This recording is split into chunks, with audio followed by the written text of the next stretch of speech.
Bharat China మధ్య ఉద్రిక్తతలు మరింత పెరుగుతున్నాయి. డోక్లాం ప్రాంతంలో ఆధిపత్యం కోసం డ్రాగన్ కుట్రలు పన్నుతోంది. రెచ్చగొట్టే వ్యాఖ్యలతో టెన్షన్ పెంచుతోంది. చైనా వ్యవహార శైలిపై మండిపడుతున్న భారత్ కూడా డ్రాగన్తో ఢీ అంటే ఢీ అన్నట్లుగానే ముందుకెళ్తోంది. 1962 తర్వాత రెండు దేశాల మధ్య ఈ స్థాయిలో వివాదం చెలరేగడం ఇదే మొదటిసారి.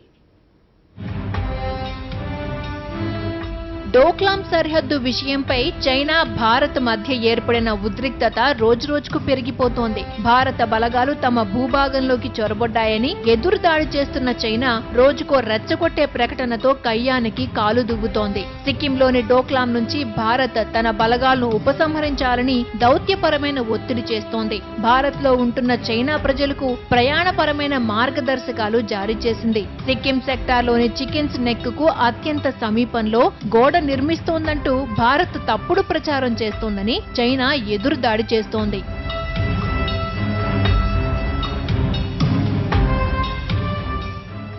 భారత్ చైనా మధ్య దాదాపు 3488 కిలోమీటర్ల పొడవైన సరిహద్దు ఉంది. ఇందులో ఒక్క సిక్కిం పరిధిలోనే 220 కిలోమీటర్ల సరిహద్దు ఉంది. 1962 యుద్ధ సమయంలోనూ హద్దుల చెరిపివేతకు అవకాశం ఇవ్వలేదు. తాజాగా సిక్కిం పరిసరాల్లోని డోక్లాం ప్రాంతం ఇప్పుడు హాట్ టాపిక్ గా మారింది. వాస్తవానికి ఆ ప్రాంతం భూటాన్ పరిధిలోనిది. చంబీ లోయలో ఉన్న ఈ ప్రాంతం వ్యూహాత్మకంగా, రక్షణ పరంగా చాలా కీలకం.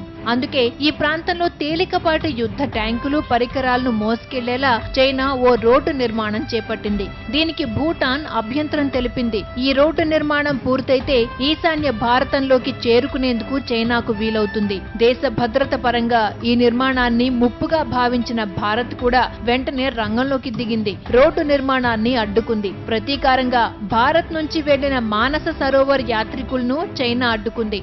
లాల్టెన్ లో ఏర్పాటు చేసిన భారత బంకర్లు ధ్వంసం చేసింది. ఆ తర్వాత అదనపు బలగాలను అక్కడికి తరలించింది. దీంతో సిక్కిం సరిహద్దులో ఉద్రిక్తత ఏర్పడింది.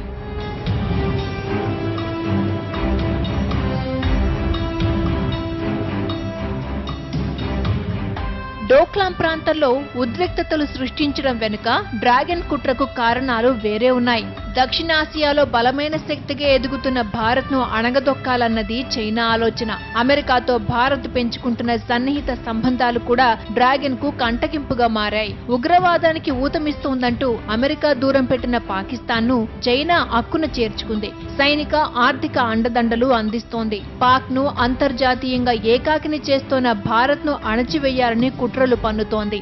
ఇప్పటికే అరుణాచల్ ప్రదేశ్ లోను 7 ప్రాంతాలకు మాండరిన్ పేర్లు పెట్టేసి తమవని ప్రకటించేసుకున్న చైనా ఇప్పుడు డోక్లాం ప్రాంతంపై దృష్టి పెట్టింది. ఇక్కడ తన ఆధిపత్యాన్ని ప్రదర్శించాలని డ్రాగన్ ప్రయత్నిస్తోంది. దీనికి చైనా మీడియా కూడా వంతపాడుతోంది. నిత్యం భారత్ పై అక్కసు వెళ్లగక్కుతోంది. సైనిక చర్యలకు చైనా రెడీగా ఉండదని, భారత్ 1962 కంటే ఎక్కువగా నష్టపోవాల్సి వస్తుందంటూ భయపెట్టే చర్యలు చేపడుతోంది.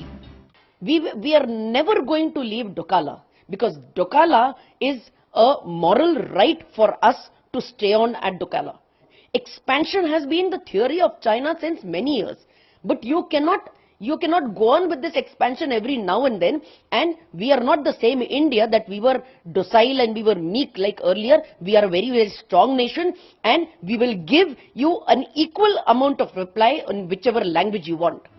చైనాతో ఘర్షణ నేపథ్యంలో మన ఆర్మీ మరింత అప్రమత్తమైంది. ఎలాంటి పరిస్థితినైనా ఎదుర్కోవడానికి డోక్లాంకు అదనపు బలగాలను పంపింది. గత వారం ఆర్మీ చీఫ్ బిపిన్ రావత్ సిక్కింను సందర్శించి పరిస్థితిని సమీక్షించారు. 1962 నాటి భారత్ కాదని ఇప్పటికే చైనాకు కేంద్ర రక్షణ మంత్రి అరుణ్ జైట్లీ స్పష్టం చేశారు.